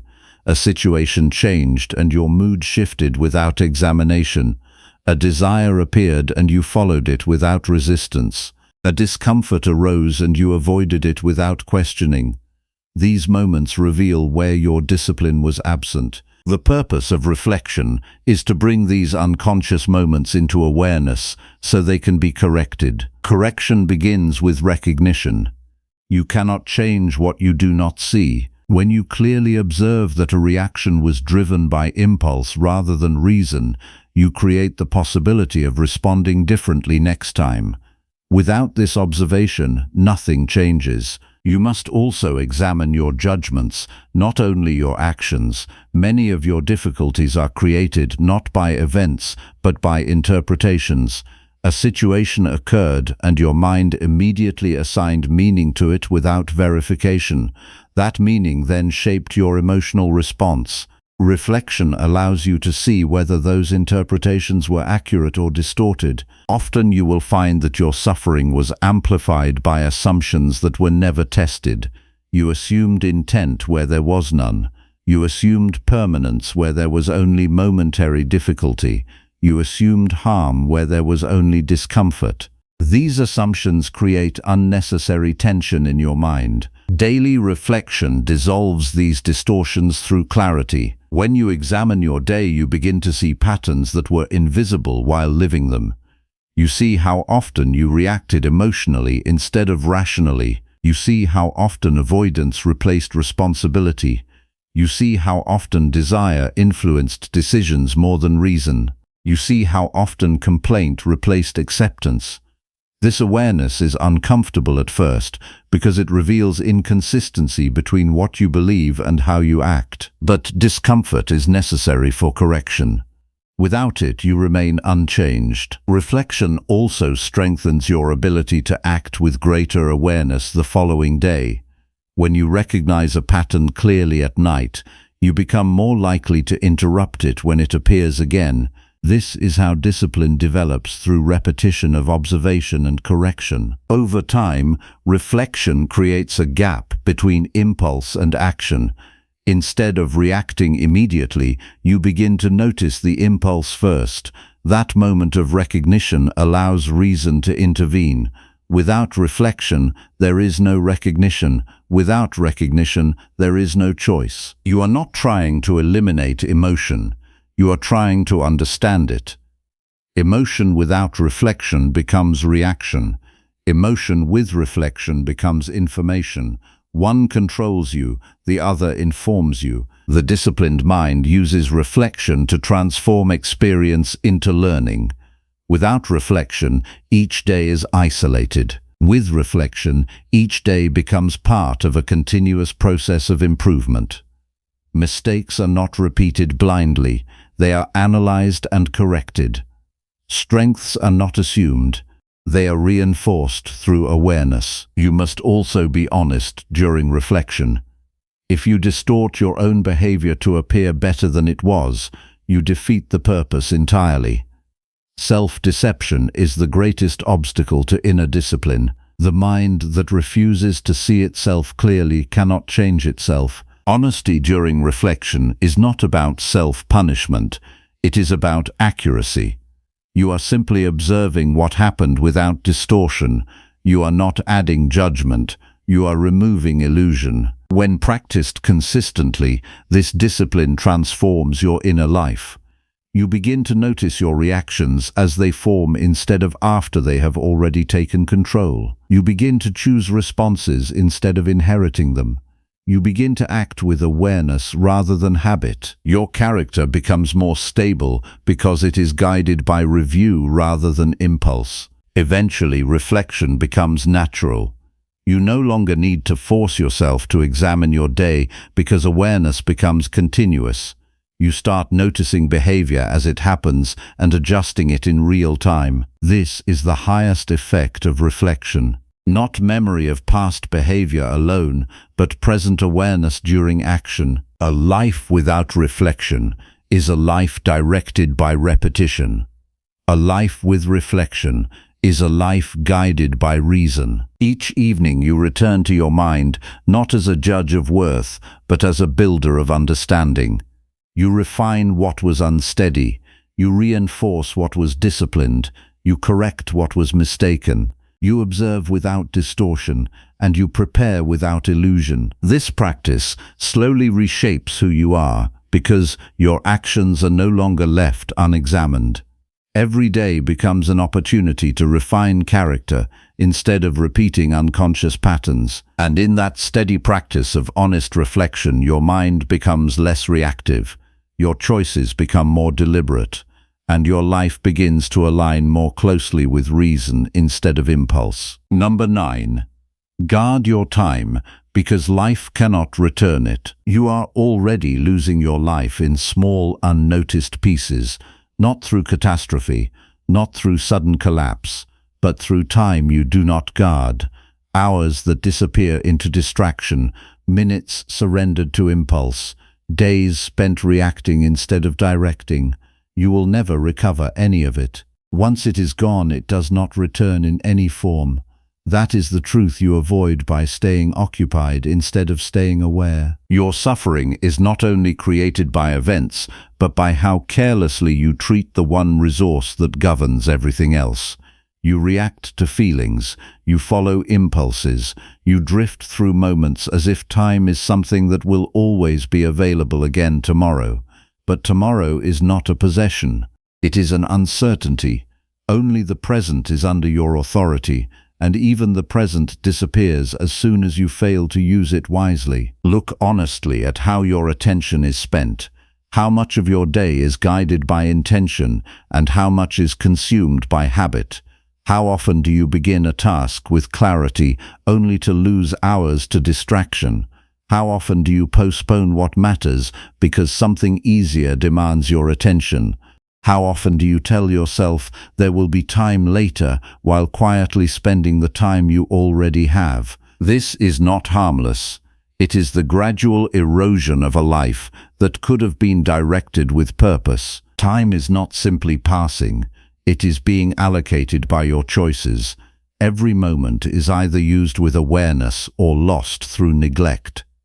There is no neutral use of time. Either you govern it with reason or you surrender it to impulse. The undisciplined mind does not recognize this clearly. It treats time as something abundant until it suddenly feels scarce. It assumes there will always be another opportunity to act correctly, another chance to correct mistakes, another moment to begin discipline. But life does not announce its final limit in advance. It simply continues until it stops. The disciplined mind understands this without illusion.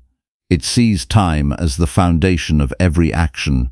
If you waste it, nothing else can compensate for that loss. No amount of future effort can return what was neglected in the past. This is why guarding time is not optional. It is the condition for a meaningful life. Your mind often avoids this responsibility by seeking distraction. Distraction is not harmless entertainment. It is the subtle refusal to face the responsibility of time. Each moment of unnecessary distraction is a moment where you step away from deliberate living. You do not notice it because it feels small, but accumulation is where the damage occurs. A life is not destroyed in a single day. It is diluted across many days where attention was not protected. You must begin to see your time as something that requires active governance, not passive awareness. Active governance, that means deciding in advance what deserves attention and what does not. Without this structure, your attention will always be captured by what is easiest, not what is most important. When you wake in the morning, your first responsibility is not action but direction. Before the mind is pulled into external demands, it must be aligned internally. You must know what the day is for before the day begins. Without this clarity, every external stimulus becomes a claim on your attention. This is how people lose entire days without realizing it. They respond instead of directing. They react instead of choosing. They drift instead of governing. Each morning you should examine your priorities with honesty, not what you wish mattered, but what actually requires attention. Then commit to those tasks before distraction has a chance to fragment your focus. This is not motivation, it is structure. Without structure, discipline collapses under the weight of impulse. Throughout the day, your attention will be tested constantly. Small interruptions, emotional reactions, unexpected requests, internal impulses toward ease or avoidance. Each one competes for your time. If you do not actively govern these moments, they will govern you. The key is not resistance to all interruption, but awareness of what each interruption costs. When you give attention to something unimportant, you are not simply spending time, you are removing it from something meaningful. That cost is invisible in the moment but real in consequence. This is why reflection is essential at the end of the day. Without reviewing how your time was used, you cannot see how it was lost. Most people underestimate how much of their life disappears into unconscious behavior because they never examine it carefully. At night, look back without distortion. Where did your attention go without intention? Where did you follow impulse instead of reason? Where did you allow distraction to override responsibility? Where did you act with discipline despite difficulty? This is not about judgment of worth. It is about recognition of patterns. Without recognition, change cannot begin. You must also examine the judgments that led you to waste time. Often it is not the external activity itself that causes loss, but the belief that it was more important than it actually was. You told yourself something could wait. You told yourself something else deserved attention more urgently. You told yourself you would return later. But those judgments were rarely examined. Most wasted time begins with unexamined permission. You allowed distraction because it felt justified in the moment. You postponed responsibility because it felt reasonable at the time. But reason that is not examined is often influenced by impulse disguised as logic. This is why reflection must include not only actions but the thinking behind actions. When you begin to see how your time is actually spent, you begin to understand how your life is actually being shaped. Time is not just a resource, it is the medium through which character is built. Every action repeated over time becomes identity. Every moment of discipline strengthens structure. Every moment of neglect weakens it. There is no separation between how you spend time and who you become. This is why guarding time is equivalent to guarding your character. If your time is scattered, your mind becomes scattered. If your time is focused, your mind becomes focused.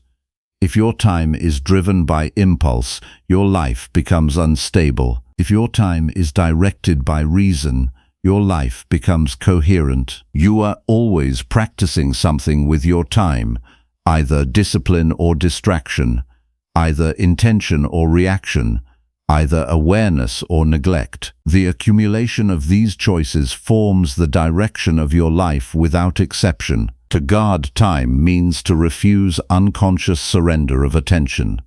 It means pausing before you allow anything to consume your focus and asking whether it aligns with what you have determined to be important.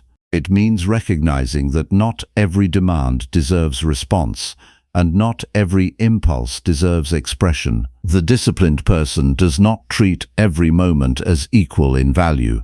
He recognizes that some moments require focus and others require restraint.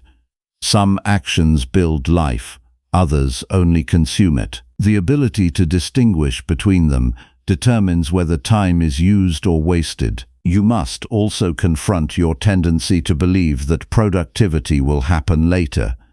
This illusion is one of the most common forms of self-deception. It allows you to spend present time carelessly while believing future time will compensate, but future time is always made of present moments. If you waste the present repeatedly, the future becomes nothing but accumulated loss. There is no hidden reserve of time waiting to be accessed. There is only what you are doing now. The disciplined mind treats each moment as if it is valuable because it is. Not emotionally valuable, but structurally irreplaceable. Once a moment passes, it cannot be reconstructed. This recognition creates seriousness without anxiety. It does not create fear, it creates clarity. When you begin to guard your time properly, something shifts internally. You stop reacting to every impulse that appears. You stop allowing every distraction to pull you away from responsibility. You begin to notice how quickly attention can be lost and how deliberately it must be maintained. Over time, this awareness strengthens your ability to choose. You no longer drift into activities unconsciously. You evaluate them. You no longer assume availability of time. You allocate it. You no longer let the day shape itself around impulse. You shape it around reason. This is how a life becomes directed rather than scattered. Each hour becomes intentional. Each action becomes chosen. Each moment becomes part of a structure instead of a reaction. And slowly your experience of life becomes more stable because your attention is no longer constantly fragmented. But this stability only emerges through consistent vigilance. Without vigilance, time returns to being consumed rather than governed. The mind easily forgets its responsibility and slips back into habit. That is why daily reflection is necessary to restore awareness of how time was used and how it will be used next. You are always either guarding your time or losing it. There is no middle state, and the difference between these two conditions determines whether your life is shaped by reason or by neglect. When you understand this deeply, you stop treating time casually. You begin treating it as the foundation of every meaningful action, and in that shift, your entire life begins to take on structure, clarity, and direction that cannot exist without disciplined attention to the present moment. Number 10. Act with virtue now and leave average life behind. You already know what you should do, yet you keep waiting for a better moment to begin acting in accordance with it. That delay is not caused by lack of knowledge. It is caused by a divided mind that understands virtue but still negotiates with impulse. Every day you postpone disciplined action, you strengthen the habit of living below your own capacity. And what you call an average life is nothing more than repeated surrender of reason to convenience. You are not trapped by circumstances. You are shaped by the quality of your decisions in ordinary moments. When judgment arises and you follow it without examination, you drift. When impulse appears and you obey it without resistance, you weaken. When reason speaks and you ignore it in favor of comfort, you fracture your own stability. Over time, these small failures of attention accumulate into a life that feels directionless. Virtue is not an abstract idea. It is the daily act of choosing reason over reaction. It is the decision to act correctly even when emotion pushes in another direction. It is the refusal to let external conditions determine your inner conduct. If you wait for life to become easier before you act with discipline, you will remain unchanged because life is not designed to become easier on command. It is designed to reveal the quality of your character through pressure. Look honestly at how often your actions are determined by immediate feelings rather than examined principles. You feel resistance and delay effort. You feel discomfort and avoid responsibility. You feel desire and pursue it without reflection. You feel frustration and express it without restraint. These reactions are not random. They are the result of a mind that has not been trained to pause before acting. This is where average living begins, not in failure, but in unexamined repetition. To leave that condition behind, you must understand that virtue is not achieved once and kept effortlessly. It is practiced repeatedly in real time under ordinary conditions. Every situation becomes a moment of choice between automatic reaction and deliberate action. The difference between an average life and a disciplined life is not external success but internal governance. Before you act, you must learn to pause. That pause is where freedom exists. Without it, you are simply repeating conditioned responses shaped by habit and environment. With it, you introduce reason into the space where impulse normally rules. In that small space, your entire direction can change. When you wake in the morning, your mind will immediately begin producing judgments about the day ahead. Some will encourage avoidance, some will suggest ease, some will create unnecessary urgency. If you accept these judgments without examination, your day will already be shaped before you have acted intentionally. But if you observe them carefully, you reclaim control over your direction before it is lost. Ask yourself whether each judgment aligns with reason or simply reflects comfort. Ask whether the thought strengthens discipline or weakens it. Ask whether the impulse leads toward responsibility or away from it. Most mental noise dissolves when it is examined honestly rather than obeyed automatically. Virtue requires this level of awareness because without awareness there is no choice, only reaction. And a life built on reaction cannot become stable. You also must separate what belongs to you from what does not. You do not control how others behave. You do not control how events unfold. You do not control outcomes after your action is complete. What you control is the quality of your intention, the clarity of your judgment, and the discipline of your response. When you confuse these boundaries, you suffer unnecessarily because you attempt to govern what is outside your authority while neglecting what is inside it. Much of what keeps people in an average life is this confusion. They focus attention on outcomes they cannot guarantee while neglecting the integrity of their own actions. They become frustrated with results instead of refining the process that produces them. This misplacement of attention leads to repeated dissatisfaction because external reality will never fully obey internal expectation. Virtue removes that conflict by shifting focus inward. It asks not whether the result is favorable, but whether the action is correct. Not whether others approve, but whether reason is followed. Not whether circumstances are easy, but whether character remains steady under them. This shift transforms how you experience difficulty. Instead of seeing obstacles as interruptions to your life, you begin to see them as opportunities to practice discipline.